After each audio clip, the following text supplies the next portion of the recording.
My name is Gabby. I am a hospice nurse, an end-of-life doula. I'll tell you more about that later. And I am a death and dying educator and an author.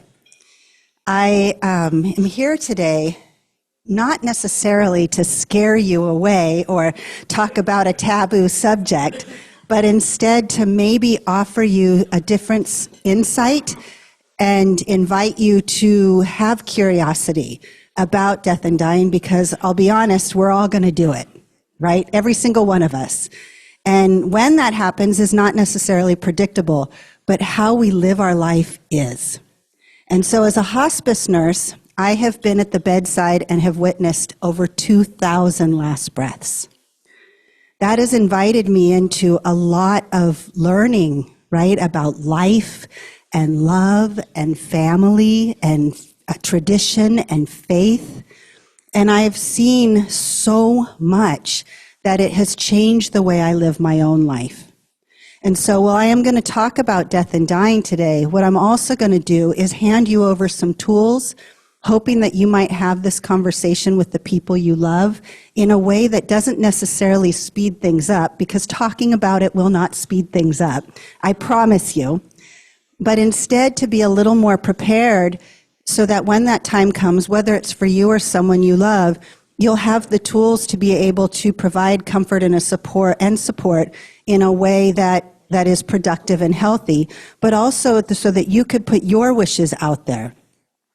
I want to talk first about hospice. Hospice has a negative connotation. People see it as a death sentence. Hospice is something that doctors who, especially your primary care physicians, your oncologists, when there is an illness or you're declining from age, they might suggest that you have 6 months or less to live, and they'll encourage you to start hospice. The reason that is so that you can have a better quality of life at the end of your life. Hospice is not a death sentence. You're already dying when you start hospice. Hospice isn't a diagnosis. Hospice is a plan of care for the diagnosis. And I think what I want to do is I want you to know what's available to you and the people that you love, and maybe change the dark cloud that hovers over hospice in such a way that you're less frightened or maybe less uncertain. I keep forgetting that I have the thingy up there, so I'll change the subject. Let me see if I can do this. All right, we're going to talk about hospice care. People tend to wait until the last minute to talk about hospice or to put somebody on hospice. And I want to encourage you not to do that. People can graduate from hospice. When you start hospice, you might get some of your symptoms managed that was making life more uncomfortable. Therefore, you can get off of hospice. Hospice is not the boss of you. Hospice doesn't hold you hostage. Hospice is a plan of care to make that diagnosis a little less painful to manage.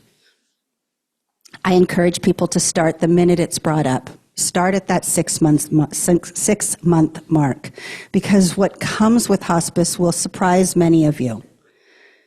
I think it will improve the quality of life at the end of life, and I want to tell you how. When you start hospice, you have a collaborative team that will come together. You have the doctor, right? The truth is you're probably not going to see the doctor very often, but the doctor is always there. He's kind of on the sidelines, available for all of us nurses who might need medication orders or just to talk about managing symptoms. Sometimes you will see the doctor. It just depends on what your person is going through. And that doctor is always there. I always feel like I have somebody available when I want to question medication or a symptom that's changed or just advice. You also have a case manager, which is a nurse, a registered nurse, who will see you once a week. This person will help manage your symptoms, your medications, make sure you have the supplies you need, and sort of be your main point of contact. Also on the team is a social worker and a chaplain, both of which are, I think, people are less aware of what they offer. A social worker isn't going to sit down with you and ask you what about your family or your life's mistakes. A social worker has resources, so many resources. One of the misconceptions about hospice is that it provides caregivers.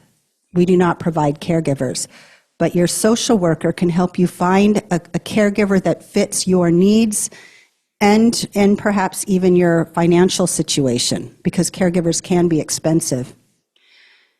Social workers also help with funeral arrangements, support. You know, we need support when we're going through that, when we are, the people we love are. They also offer, if you're from a different country and you want to send your person's body or remains back to that country, they can arrange it.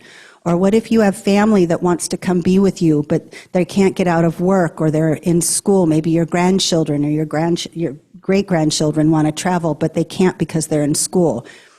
The social worker can write a letter that gives to those people that allows you to take time off without losing your place at work or in school. Your social worker can do that. Your social worker can help find resources that makes managing someone else's care a little easier. Your social worker can help with your personal grief. You know, anticipatory grief starts at diagnosis. The minute you or someone you love has been told that they have 6 months or less to live, that's when grief starts. That's what we call anticipatory grief, because it's at that moment when we are preparing for the end. It's difficult. It actually makes the grief journey even harder. Your social worker can help with that. The chaplain, which I think is one of the ones that people just don't understand the value of, I learned firsthand. I don't have a strong faith. My aunt is a nun, so I started out Catholic. I think I'm a little bit more Buddhist, but the truth is, from all of my experience and all the different practices that I've been present for and witnessed, I think I'd like to take a little bit of each one and make my own religion, because they're all so beautiful. But what I have learned is that the chaplains, the spiritual care, doesn't come necessarily from the perspective of religion, but from spiritual support, which often just means listening in a way that most people don't do. When my brother was dying, I had all the tools in the world, right? I'm a hospice nurse. I've been at all these bedsides. But when my brother was dying, which was just recently, I felt lost, and I don't have a strong faith. And the first day the chaplain came in, I said, "Thank you very much, I don't need you." The second day I said, "Thank you very much, I don't need you." By about the fifth day, I couldn't wait for him to walk in. He never once made me feel obligated to believe in something. He just wanted me to know I wasn't doing this alone. And after the 18th day, my brother died. It was his phone call that gave me the most comfort. People do not realize what a benefit that is to have the chaplain as well. Another member of the hospice team is the home health aide. They are not a caregiver, but they do bathing, both assisting in the shower as well as in the bed. And they're beautiful and kind and gentle and respectful, and they honor the person with dignity, which is what every human being needs. The home health aide can come anywhere from 1 to 4 times a week, which takes some of that work off the loved ones who are providing that care, and they just make it so much easier. The other member of the team is the hospice volunteer. Now, the hospice volunteer is not paid, but they are a volunteer, and they come for no other reason than to just offer support. They can sit at the bedside with your person. If your person in the bed is verbal, they can talk to them, they can read to them, they can watch TV with them or play games or take walks or whatever. Just, it's a companion. But if your person is no longer talking and they're sitting at the bedside, the hospice volunteer will sit vigil with them so they are not alone. The hospice volunteer also offers a sense of respite for the family members, because it's a full-time job caring for someone who is declining. And they can then go to the grocery store, go to the doctor, or take a walk, or whatever it is they need, knowing that you have someone there at the bedside. All of these people come together as a part of your team, and it's all covered under the hospice benefit, which you pay into. So this is yours. You've paid for this. And I really want to encourage people to welcome them all, because they will offer you benefits. Now, I mentioned that I'm an end-of-life doula as well. That is not a part of the hospice team, but it is something that you can have if you want. An end-of-life doula is sort of a companion. One of the things that I do as a doula is I help people with their end-of-life planning. Now, over on the table, I've put a few things there. Those are mine, so please don't take them. But they're resources. Yes? You keep saying doula. Is that an acronym, and what does it stand for? So DOUL, you've probably heard of birthing doulas, right? They're a companion when somebody is having a baby and they support the family and they help bring this person into the world. A death doula, an end-of-life doula, is a companion. And it's really what I do is I just help support people who are dying and those who are caring for them. It's just another option of someone that you can have in your home. And doulas do all different things, but my role is usually to help people with the planning of their end of life, honoring their wishes, letting their families know what they want. I also do a lot of legacy work, which is helping people to create something that is carried on long after they've died, so their story never stops being told. Over on the table are some resources that I have left here for you to take a look at, and they are mine, so please don't take them. But I have 4 of my books, which I've written. Each one of them represents a phase in the end of life. One is the conversation, which we all should have. The other is end of life tips, which I'm going to talk about today. The other is Dignity Day, which is about medical aid in dying. And the 4th one is the Healing the Grieving Heart, which is about grief. But I also have 3 resources there that I think will be really helpful. And that is to plan your advance directive, or to at least have a document that states what matters most to you. We should all have it. Not when you're 60 and over, but every human being should have something in writing that says, this is what I want. This is how I want to be cared for. This is what matters to me. This is what I don't want. We think we'll just do it later in the day or next year or next month or sometime, but we put it off. But what if something tragic happens and you don't have time? What if you're married and your partner doesn't have your passwords? They will not have access to your bank account. They will not have access to bills that need to be paid or house payments or insurance. All of this is really important. Or let's talk like me. I have 2 cats. Who's going to take care of my cats? What's going to happen to them, right? And what do I want to leave for my grandchildren? I need to have all of that. So of course, this probably won't surprise you. I have a stack this big of all of my wishes, down to how I want my hair to be and what I want to wear and what I want to see and who I want there, how I want my pain managed. I am very clear. I don't want to be hooked up to machines. I don't want blood pressure being done every hour on the hour, suffocating my arm. I don't want to have tubes down my throat or IVs in my arm. I want to die with some grace and dignity when it's that time. And so I've made that very clear. I even have a 12-hour musical playlist because that's important to me. I want to know that they play my music. I've been in facilities before where I've walked into the room and there's a gentleman lying in that bed and he might be 95 years old and the caregivers are doing their thing in the room and they're playing Britney Spears. Now, I'm not doubting that maybe he likes Britney Spears, but I really didn't think so. But no one asked him, what do you want to hear? Right? Well, I just turned 60, so I have lots of genres of really great music, and that was the diary of my life. My mom worked for Joan Baez. My dad followed the Grateful Dead around, so you could imagine my start, right? I'm the full-blown hippie kid, and I want that music when I die. I have a playlist. So there's all kinds of things, and that's one of the things that doulas can do, but it's something I want you to think about. Now, I'm not going to hand it out yet because I don't want to distract you, but I've made a list of questions. It's the first 5 questions to get the conversation started. Because if we do this, if we get these questions answered and you start there, first of all, it makes it easier to have a conversation with the people you love so they know. One of them is going to be, what kind of music do you want?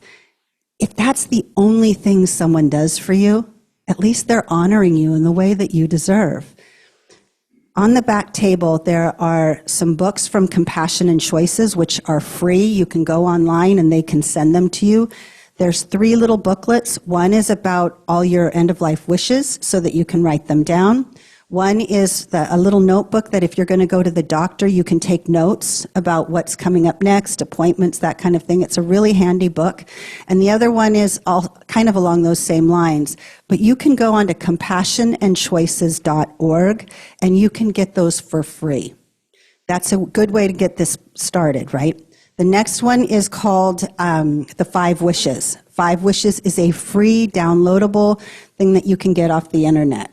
And the 5 Wishes also does that. It helps you to write down what's most important to you. And by that I mean things like, how do you want your pain managed? Who do you want there? Where do you want to be when you're dying? How do you want to be cared for? But there's also a section for passwords and important information and funeral plans. The other one is called, I think it's called My Mortality Workbook or The Mortality Workbook, which you have to get on their website, which is deathprojectmanager.com. All of these websites are on the books, so you can just take a quick picture if you want. That one is about $15 online, but that one is a little bit more expansive, and it's the one that I've used, and that's also a book that you can put all your wishes in. So, going back to hospice and what it covers. Hospice also covers supplies, and I think people are a little surprised by this. The traditional supplies that probably won't surprise you is a hospital bed, maybe a bedside table, a commode to help you so you don't have to go too far to the restroom, wheelchairs, walkers, canes, oxygen concentrators, nebulizers for breathing treatments. All of that is covered under hospice. Supplies like incontinence supplies. One package of adult briefs could be up to $25. We supply that. We supply briefs, we supply the disposable pads, gloves, wipes. All of that is covered. That could be expensive if you're paying for it out of pocket. That's covered under hospice. The other thing that's covered is wound care. Almost anyone who is in a bed for a long period of time will have some sort of redness or pressure sore. That's also a little uncomfortable, right? One box of, say, 5x5 foam dressings for a wound or probably a sore on your bottom could be up to $65 for 10, right? Hospice provides that. You might have to have a wound covered every single day with every single changing. 10 days, so that's $65. What if you have 2 in one day, right? Hospice covers all of that. Wound care, Band-Aids, anything that you've got going on with your skin, bathing supplies, shampoos, lotions, all of that. Here's the one that's going to probably surprise you the most. Medications. Now, hospice doesn't cover all medications, but all the medications that pertain to your diagnosis and the symptoms from that diagnosis. If you pay out of pocket for medications, you know how much that costs. Hospice covers that. Hospice covers all of that. And let's say you do need a breathing treatment, right? We supply not only the nebulizer, the breathing machine, but the medications, the inhalants that you would use for that. All of that is covered under hospice.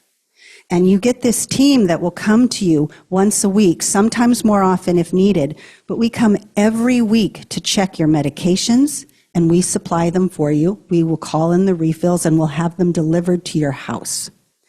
When you're running low on supplies, we will fill them up. You will get supplies every week so you don't run out. We'll have them delivered to your house. If you have a catheter or something like that, we will take care of that. We will come in, we will do the wound care, we'll change catheters, we'll do help with breathing treatments, we'll help with oxygen. We come with education and tools to make this a little bit easier for everyone. People are afraid to start hospice because they think it's a death sentence. But hospice is actually something that can make the quality of your life at the end of life just a little bit better. And I think that's really important. One of the things that I want to talk about today, too, is end-of-life symptoms and what you can expect. When someone is declining, whether it's from age or illness, there are some common things that happen that you can be prepared for. They might eat less, sleep more. They might become less engaged, might withdraw from people they love. They could also become irritable and angry. It's uncomfortable to be unwell. These are symptoms that are normal. In general, as we age, we become a little more tired. We don't want to necessarily get out of bed. We might eat less. One of the things that happens to most people as we age is our throats close up a little, which makes swallowing harder, right? You'll see people with a softer diet, maybe pureed foods. Well, the reason for that is because they can't swallow as easy. Some people will put thickener in their waters because it's easier to drink. I personally don't ever want to do that, but it is one of the things that people need to do when they have trouble swallowing. One of the ways that I learn right away when someone is struggling with swallowing is that they will cough when they drink water, more so than they would juice. And I don't know why it is. I don't know what the texture is that's different with water than with juices, but water tends to make people cough when their swallowing ability is affected. So when I see someone coughing, I will definitely say, is it coming from water? And the family will say yes. The other thing is with a straw. Straws are designed to fill up completely and shoot the liquid into the throat. When you have trouble swallowing, that can cause fear because it's too much and it gets stuck here, and some people forget to swallow or maybe don't have that automatic reaction anymore. So one of the first things I'll do is I'll suggest to people stop using a straw, make the food a little smaller, cut pieces up just a little bit more, and if they're coughing only with water, then try just doing juice and just see if that helps, or drink slower. But this increases with age, and with that comes a little bit of fear, because it feels often like you might be choking. The way to tell when somebody is having trouble swallowing also, or less interested in food, is that they will pocket food in their cheeks. You'll notice that they'll take a bite, but it goes in their cheek and they don't swallow it. Or they spit it out, or they shake their head no, indicating that they don't want it. In general, food and water and food and liquids, that's what keeps us going. That's how we survive. But as we age, that starts to reduce. And we come from this place of wanting to push that, right? Saying, you need to eat more, you need to get out of bed, don't sleep so much. But when the body starts to get a little weaker, we need to say, it's okay. It's okay. You can sleep if you want to. You don't need to eat if you don't want to. I think we need to be more respectful of what other people are experiencing at the end of their life or because of an illness. One of the things that I say all the time is meet them where they are, not where we want them to be. And when I say this, you might think, but it is. But the truth is, this isn't about us, right? We might have a reaction, we might have a feeling about it, but when someone is going through this, it's not about us. And our job, the best and kindest thing we can do is meet them where they are, not where we want them to be. What do you need? What do you want? How do you feel? We make it all about us. This is what I would do. You need to do this because it's what I would do. But if we paid more attention to what someone else needs, maybe we can honor their needs in a kinder and more compassionate way. Let them sleep if they want to. Don't push the food and water. Listen, not to fix, but to hear and to validate their words. In general, I think as a community, but also as a human, I think we need to listen more. We're always busy trying to tell people how to think or feel or what they need to do or say or be. But the truth is, if we were better listeners, maybe people would feel more inclined to share what really matters to them. And so when someone's talking to you, instead of nodding and planning ahead what you're going to say in response to them, lean in and really listen, because you might offer that person a safe place to talk about what they're struggling with. And listening is it's kind.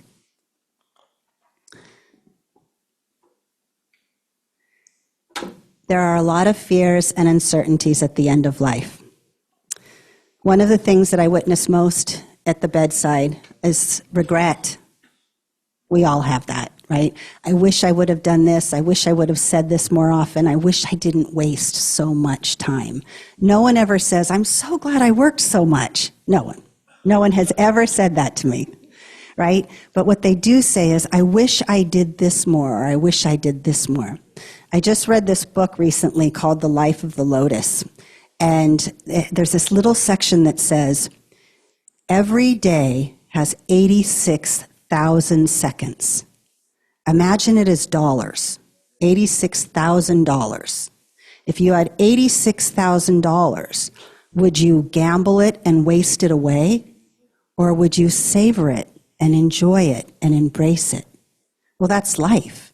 We are gifted one day only. Like we know right now, this is our day. We've got this. How we spend that is up to us. What we do with it is up to us. We have no idea where life is going to take us. Tomorrow's a bonus day. What if we lived our lives with a little less regret? I have this saying that I talk about this all the time. You've probably never heard me speak before, so you've never heard this. But I think of the coat of many pockets. Now, some of you might remember Columbo, with the big trench coat that he wore everywhere. Now, imagine that trench coat with 16 or 17 pockets, and each pocket is filled with mud. That mud is our past, our mistakes, our regrets, our guilt, our doubt, our time that we wasted, right? We walk around with this coat everywhere we go. We get so good at it, sometimes we forget we're wearing it. But meanwhile, we're splashing mud everywhere we go. We're messy, right? Because we've got all this stuff that we're just holding on to. But what if we started emptying that mud? What if we started to let things go and not carry it with us and actually learn to savor life for as long as we are gifted? What if we let go of some of that anger and regret? Now, of course, I'm at many bedsides, right? I'm at death and dying every single day of my life, so I think about it. I question my own mortality. I just turned 60, which seems crazy to me, but both my parents didn't make it to 60. My sister and brother didn't make it to 60. So I'm thinking, wow, okay, you did, so how are you going to do this better? When my brother died, we hadn't talked for over 5 years. We'd gotten in a big fight, and it was his fault. I just want to make that clear. This wasn't my doing. But I did participate in allowing the time to go on. I wasted so much time. And when I sat at that bedside, every single day I said, okay, Ben, and he was non-responsive. He was hooked up to machines. And every day I said, okay, Ben, when you get out of here, we're going to do differently, right? We're going to do better. And I kept saying, I'm sorry. I'm sorry for wasting so much time. And I said, I forgive you. And I asked for forgiveness. And I talked to him every single day, and I kept saying, I'm sorry, I'm sorry, I'm sorry. And then the day before he died, he woke up. They took him off the ventilator, off the oxygen. He even ate applesauce. And I said, Ben, did you hear me? I was sitting at your bedside every day. And he said, I'm sorry too. Right? So as a hospice nurse, I always tell the families, talk to them. They hear you. They hear you. Don't stop talking. Don't stop playing music. Don't say how you feel. Don't forget to say how you feel. Say it all. So he took with him my apology, and I took with me his. And I feel less pain and sadness. I miss him. I wish we would have had another chance. But what I do realize is how much time is wasted. I'm going to read you a poem. I wrote this. It's called The Final Bow. What if we did things differently? What if we didn't waste so much time? What a difference it could make in your life. What a difference it could make in mine. I think about this often, the things I wish I had said or done, wishing I had spent a little more time savoring life, laughing and having far more fun. These are the things I hear when I'm sitting next to the bed from a patient who is dying. These are the thoughts that spin around their head. What if and I wish are the things they often say, wishing for more moments and more time, wishing for just one more day. Time takes on a whole new meaning when you haven't much left to spare, such as time with friends and family and all the love that you still have left to share. If we could learn something from them, if we start making changes now, perhaps we would have less regret when we take that final bow. This work isn't just about death and dying, what I do. It's about life and love and faith and bravery and courage and strength and sadness and love and life and family, all of those things. And that's what I see. And so what it has done is it's changed me. I've emptied mud out of my pockets because I'm not going to drag it around with me anymore. I'm done taking on the weight of other people's stuff.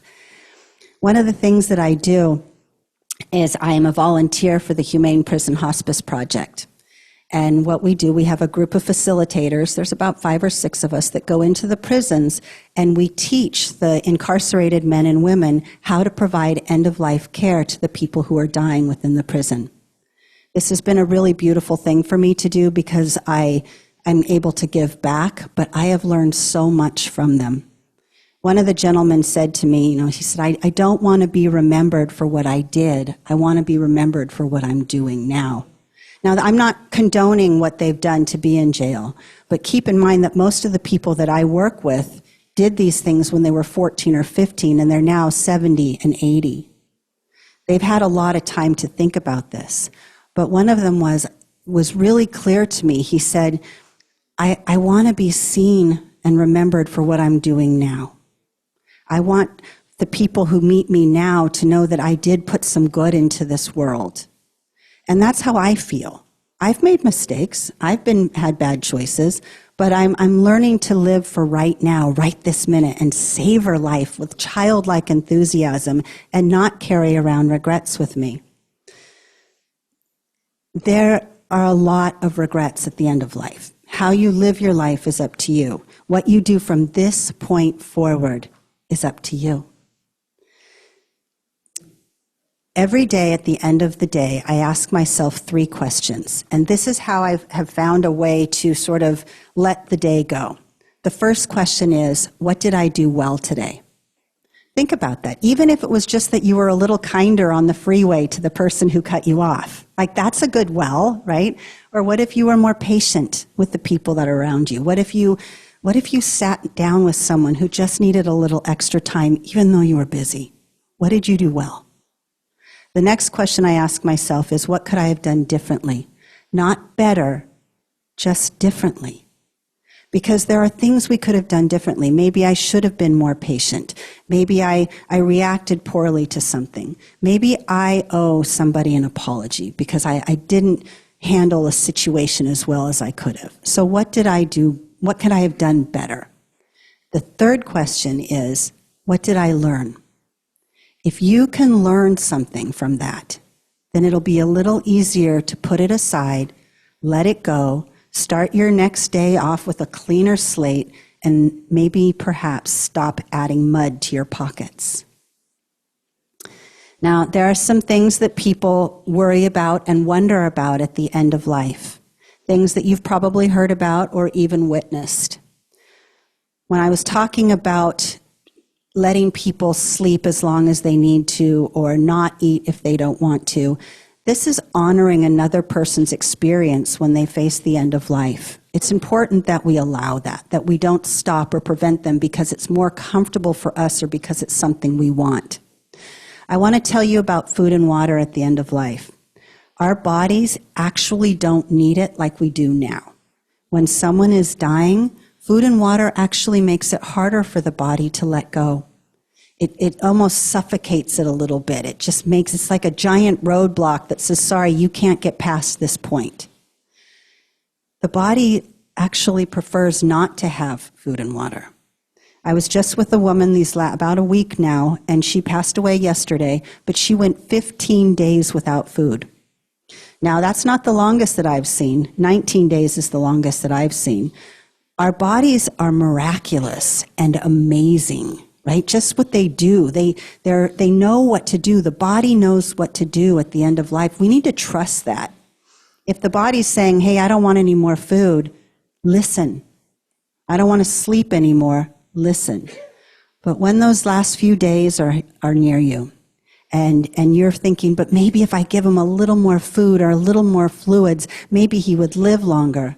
That's us just wanting more time. Of course we want more time. We all want more time. But the kindest and most compassionate thing that we can do for someone who is in that situation is to just say, okay, and make peace with that. You're not hurting them by not feeding them. You're not hurting them by not giving them food and water. If that is their choice, whether verbally or by a reaction from their body, trust that. Listen, because you'll be honoring them in a really beautiful way. The death rattle, something we've all probably heard about. I wish we could change the name. It just sounds so awful. But the truth is, it is what it is. Now, when I talked about what happens when we age, our throats close a little bit. You know, our ability to swallow is affected. Sometimes food gets stuck here. It's almost like your brain has forgotten how to tell your throat to swallow. It actually happens to me sometimes. And of course, in my work, I'm thinking, oh my gosh, it must be time. But it's just, it's probably because my bites are too big or I drink too fast. But I do think about that all the time. But when we get older, our ability to swallow is affected. We can't bring things up and down as we used to, right?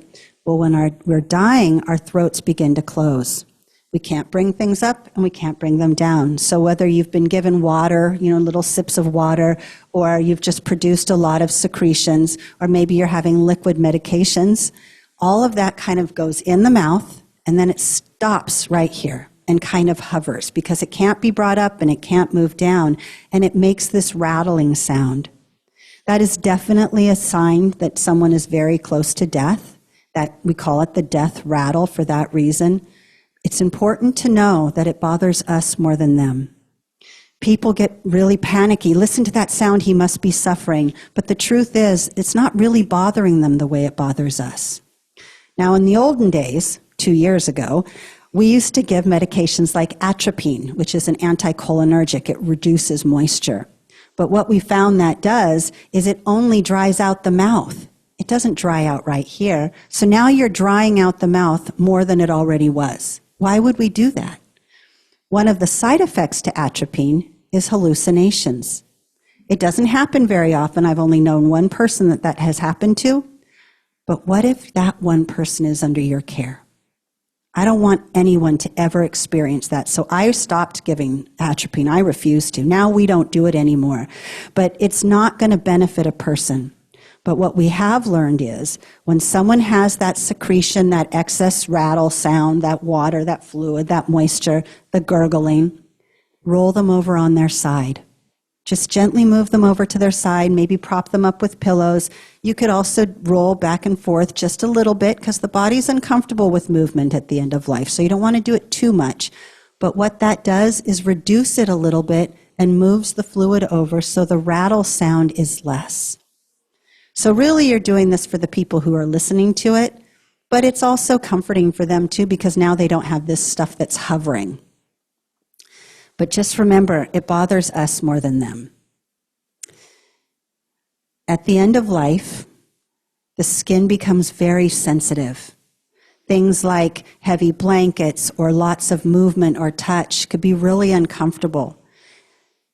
As a caregiver, I was taught that you have to move and reposition somebody every 2 hours. That's to help promote their skin care, right? Because you want to make sure they don't get redness or pressure ulcers. That's generally going to happen anyway when someone is bedridden, and it doesn't usually mean that there was a lack of good care. It just means that the skin is fragile now and breaking down.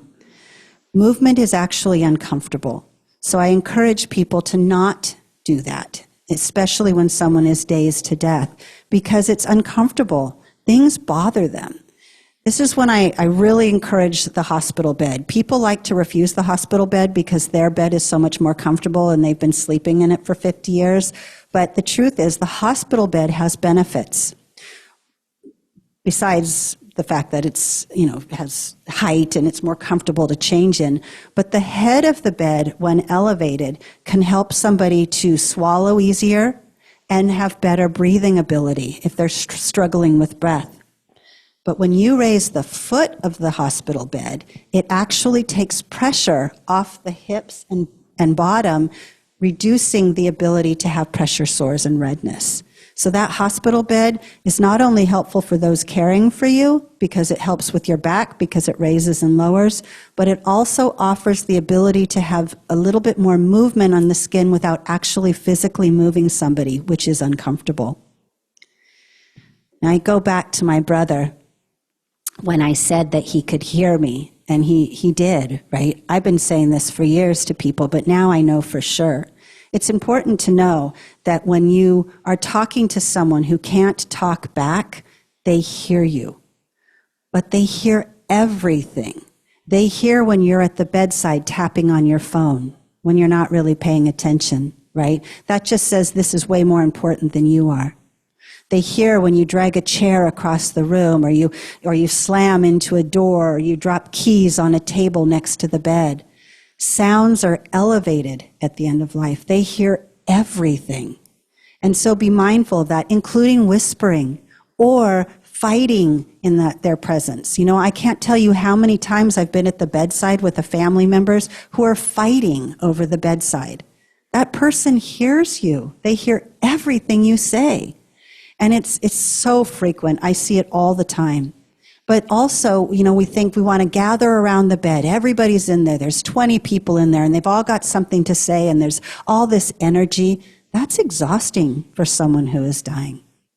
What if we just limited it to 1 or 2 people at a time? What if we appreciated the sound of silence? Why do we always have to talk and one-up one another? What if we just sat and were present? Think about that. Now, this goes back to the forms. What are you going to put on your forms? Well, my form says, I want you all to be there, but not all at the same time. I want you to leave your phones in another room. I'm so over the phone. I mean, I need it, right? I need it for everything because everything's in there. But at that moment, when someone's dying, you don't get a do-over. This is that time where you appreciate how truly sacred that moment is. I want to be present for the people I love. I want them to be present for me. So I think of the 5 senses. What do you see, hear, feel, touch, smell, right? If hearing is elevated, I'm going to assume that smelling, the sense of smell, is also elevated. People like to bring flowers to someone who is ill or dying. I think of stargazer lilies. Everyone thinks they're so beautiful. They're not my favorite flower, but the smell of them are so strong that if I do receive a bouquet of them, I have to put them outside because the smell is just way too strong. When you're in a hospital bed and you don't have a voice and you can't tell someone you don't want to smell that, it's hard. You can't tell anyone. So I tell people, maybe put it in your notes, what kind of flower. Now, I have this in my notes.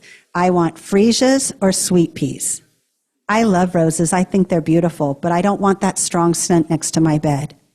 But it goes with also perfume or body lotions or new shampoos or your fabric softeners, or maybe you haven't showered in a few days.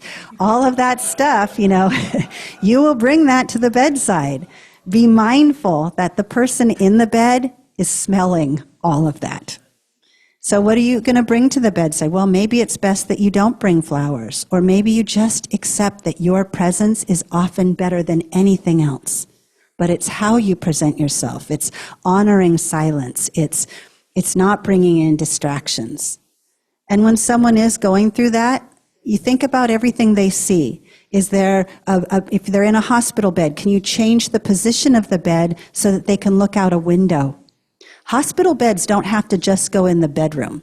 Hospital beds can actually go in a living room or even a kitchen if you have a big kitchen. But what if you put it in a room where other people can visit and they can be a part of what's going on even when they become non-responsive? But where are they? What do they see? What do they hear? What do they feel?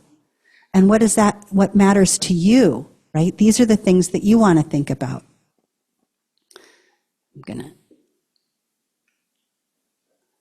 The conversations about death and dying, we don't do it, right? We don't talk about it because it's sort of a taboo subject. And again, I think people think if we talk about it, it'll happen sooner, but that's not the truth, any more than it won't happen if we don't talk about it. Death is going to happen to every single one of us. And I think the more we accept that, we'd probably save our life a little bit more, but we would be aware of what is important to us. We need to have that conversation. I think we need to start early on, not just when we're getting close to that age where we become, I'm 60 and I'm thinking about it. So I think we all should have that conversation because you really want to let the people who love you know what they can do for you instead of trying to figure it out on your own. My brother did not, well, of course I hadn't talked to him in 5 years, but there was no indication what would matter to him. I had no idea. I knew two things. When he was a teenager, he loved 70s soul. So I sat at the bedside and I played 70s soul. I did it all day long while I was there, thinking that maybe he'll tap into a memory for him. I also know he's super ticklish, so I made sure he had socks on. But knowing that he was ticklish was very important because the doctor came in, right? He's in the ICU, so it's not like this beautiful little hospice house where you get all kinds of special care. It was an ICU with 50 other people going through the same thing and nurses working way too hard. The doctor comes in and touches his foot, and his foot jumps. And the doctor says, "Does he have a history of seizures?" No, he's ticklish. Like, you know, I was a little surprised that the doctor said that, but then I also thought, how would they know? How would they know that he's ticklish? Maybe they'd be a little more sensitive to his feet. I knew that. That was the one thing I could do, so I put a sign up on the wall that said, "My brother's feet are ticklish, please don't touch them." But these are important things to put in your list of stuff because these are things people wouldn't know. What music you want to hear, who you want there, who do you not want there. Maybe you don't want Uncle Bob to come and sit at your bedside. Maybe you want flowers, maybe you don't want flowers. Maybe you want to wear a hospital gown, maybe you want to wear something different. Those seem like silly questions, but these are valid questions. So I have this little list that I'm going to give you all. It's kind of a homework assignment. And it's the best questions I think to start with, right? I'm not going to tell you what they are. I'm going to let you be surprised. But these are just for you to take home and kind of think about and just ponder what is most important. It's also important to think about, like, do you want to be in your home? Do you want your family providing this care? What if you want to be at a facility? These are things that you want to write down so the people who love you can honor that. You have a choice. You just have to give somebody something to make it happen.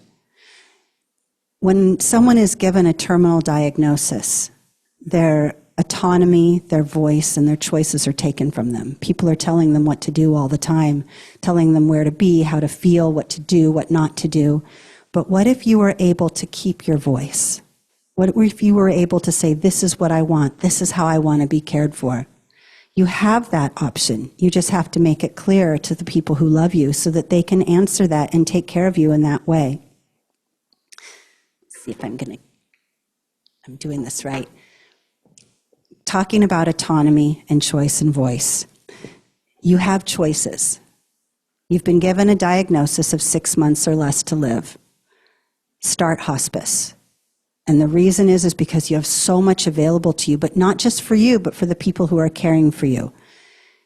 Start it as soon as you can. And again, you can graduate. Maybe you will reduce your pain or suffering in some way, and you will be able to get off hospice. I want that for all of you, but eventually you're probably going to have to get back on, so it's good to have that plan in place.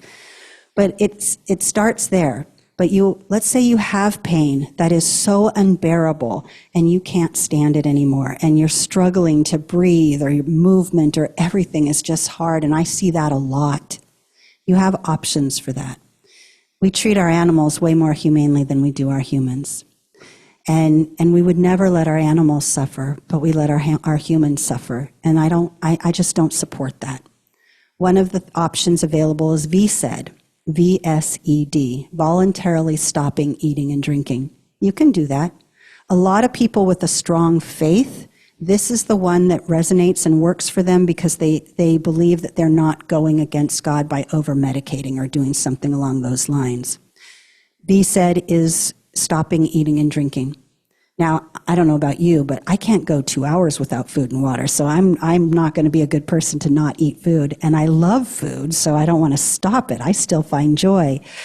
And I don't want to die by starvation. What they've started doing now, though, is giving medications to relax your body when you're choosing to do that so you can sleep into it, so that you will not eat and drink, but you'll have less side effects from that. So this is something that would need to be done on hospice so that you can have doctor support if that's something that you choose to do. Medical aid in dying is an option. It's legal in California. It's legal in 11 states. This is the option to take medications to end your life. I don't think of it as suicide. I don't think of it as anything negative. Of course, I'm an advocate for it, but there are a lot of people that have a strong feeling against it, which I respect. I'm not here to change your mind or push you towards my way of thinking. I just want you to know that this is an option. There are some protocols. It's not something you can just decide to do. You have to be determined appropriate by your physician. You'll need a second physician to say yes to it as well. The idea is that you are given medications which are not covered under insurance and not covered under hospice. It's about $800 for this bottle of medications that you would drink and you would die shortly after. Again, we go back to when you are given a terminal diagnosis, your autonomy, your choice, and your voice is taken from you. Options like this, or VSED, give you your voice back. This is an option. The other option is palliative sedation. This is also something that can only be done under hospice. Again, it is your choice. This is not something your hospice doctor is going to say, we should do this. This is your choice. But if you don't have a voice, then the person who's caring for you can make this option. Palliative sedation is when you are given medications continuously to get you into a deep sedated sleep, coma-like, and then your body will let go. With VSED, stopping eating and drinking, that could take a few days. With the palliative sedation, that can take a few days. With medical aid in dying, it takes a very short a time, just a couple hours. You are asleep and unconscious right away. After that, it could take anywhere from 15 minutes to 5 or 6 hours, sometimes longer, it just depends. But you have options. All of these, you would want doctor and nurse support, I think, which you would get if you were on hospice. I think it's important that people know that they have choices, that you don't have to sit in a bed day after day riddled with pain. Starting hospice gives you the opportunity to get the support you and your loved ones deserve, but also knowing that you have choices and that you can be honored in the way that you deserve, but that also you know you don't have to suffer. Not all illnesses come with pain, but many do. And pain is unbearable, or struggling for breath. And as much as we love our people and we want more time and we don't want them to go and we don't want to say goodbye, we also don't want them to suffer. The kindest and most compassionate thing we can do is honor their wishes, but we need to know what they are, and they need to know what your wishes are. Yes? That's a great question. People think it's very similar. Palliative care is an option that comes before hospice. Palliative care is comfort care. Let's say you have cancer and you still want to do chemo or radiation, but you really don't want to be, in the hospitals all the time, and you really want to start being able to just be at home and do this on your terms and still have treatment. The difference between palliative care and hospice care is that when you start hospice care, you're no longer doing treatment. With palliative care, a lot of your care can be done at home. You'd still need to go to the hospitals or clinics to get your treatment, but you would have a doctor and nurse or a hospice nurse practitioner that can check in on you. Not very often, not as often as hospice, every couple weeks usually, but you do have someone kind of looking after you. It's a nice segue to hospice, and it also gives you a little more personal care, usually within your own home. Palliative care comes before hospice care. You can also be in hospice care and graduate and go back to palliative care, or another, which is what we call transitions, which is before and after. Does that make sense? Does anyone have any other questions? I'm not quite clear on this. So if I'm in hospice, I no longer take treatment. You say that? Yes. If you have cancer and you've been doing chemo and the doctor says, or you've decided, I'm done, I don't want to do this anymore, then, and you start hospice, and hospice treatment has been stopped, usually voluntarily. So you won't be hooked up to machines, you won't be having radiation or chemo or any treatments like that. But what I need you to know is that hospice is not the boss of you. So let's say you've heard of this new clinical trial and you're thinking, I want to try that. Then you can get off of hospice, revoke hospice, do the treatment, and then you can start back again if needed, if that didn't work or you've decided that that's not the route you want to go. You only get to do that, I think, twice. I might be wrong on that, but you don't get to do it every week. So just so you know, you can get off. That was my idea. Yeah, right? Yeah, it doesn't work that way. So you really want to be careful in that regard. Okay. That was a good question, though. Thank you. Thank you. Yes. Would Alzheimer's consider anything on hospice? Yes. 6 months? So Alzheimer's and dementia, both are hospice diagnoses. And now the difference between those is that for Alzheimer's or dementia, you would probably not be in a cognitive position to be able to try medical aid in dying because you would not have that type of clarity. But yes, both of those can be a hospice diagnosis. Yes. I noticed Jimmy Carter. Mm. He was given hospice. We can't hear you. He was on hospice for quite some time. Yes, he was, and he's still alive. And he's still on hospice, Yeah, yes. and his wife passed. I Yes. figured after that he would not have much time, but it ended up he is still around. And people are talking about that a lot. He actually raised the awareness of hospice by what he's been going through on it, and he has been on hospice, I think, for a year at least now. Who's that we're talking about? Jimmy Carter, the president, previous president. Because I think, I don't know his case, but I would imagine that he has a need for symptom management. Question. Is there a time on hospice? Because I have experienced that Medicare was denying my mother because when she went into hospice, she got very good care and they were going to kick her out of hospice. Yeah. So that's why I'm very curious when you said over a year, because it was approaching a year when they told her to leave. She was no longer hospice appropriate. So you have to have, there's a couple qualities that you need to have. One of them is to prove that you've lost weight. That's why we'll always check your weight. You have to be able to show some sense of decline. If someone is stable and not making any changes, then we call that, I'm probably using the wrong words, but they are no longer appropriate for hospice. So we will have them get off hospice. It's not necessarily graduation, but it's similar to that. So that's probably what happened to your mom. She wouldn't leave, so she died. I'm sorry. You know, I do hear stories like that. I wish that they could cover someone forever, but it doesn't work that way. And the truth is we want them to be at a place where they're no longer symptomatic. But the Medicare benefit will not cover you if you're going along stable and that you've had absolutely no change. I'm sorry about that. Yes. Several times you said it's more uncomfortable to use than to them. How do you know that? That's a good question, too. Could you restate your question? We can't hear. Yeah. Several times you mentioned it's more uncomfortable to you than to them. And I wanted to know, how do we know what's uncomfortable to them? You know, I have been doing this a long time. And so my statement of that comes from just witnessing the end of life. I'm not one of those nurses that are going to do a lot of vital signs because I don't want people to get attached to numbers. So I've really learned to read the body and how it shows when there is struggle of some kind. And so what I have learned is that unless saliva is pooling out of their mouth, because that could almost feel like drowning, but that little rattle, it's just a vibration. And because it's a vibration, I truly believe that they are not as uncomfortable as we think they are.